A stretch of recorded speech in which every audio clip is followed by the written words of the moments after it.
আল্লাহর সঙ্গে শিরিক করা যাবে না। শিরিক যুক্ত কোনো ইবাদত আল্লাহ রাব্বুল আলামিন কবুল করবে না, ঠিক কিনা বলেন? আমার ভাইরা, শুধুমাত্র কবুল করবেন আল্লাহ রাব্বুল আলামিন। তিনি বলেন, যারা শিরিক করবে আমি আল্লাহ রাব্বুল আলামিনের সঙ্গে, ও আমার বান্দা বান্দি শোনো, এই শিরিককারী ব্যক্তিদের জন্য আমি আল্লাহ রাব্বুল আলামিন জান্নাত হারাম করে দিলাম, আর আমি আল্লাহ রাব্বুল আলামিন জাহান্নাম তাদের জন্য ওয়াজিব করে দিলাম। জোরে বলুন নাউজুবিল্লাহ। আমার ভাইরা, এখন বলুন তো দেখি, আমাদের সমাজে শিরিক আছে না নাই? আর একটু জোরে বলেন, আছে না নাই?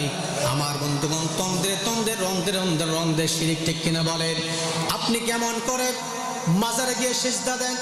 আপনি কেমন করে মাজারে গিয়ে সন্তান চান? আমার বন্ধুগণ, এই মাজারে গিয়ে যারা সিজদা করে আর সন্তান চায়, আল্লাহ রাব্বুল আলামিন বলেন, এক নাম্বার শিরিকের ডাহা, বড় শিরিকের মধ্যে তারা আছে, ঠিক কিনা বলেন?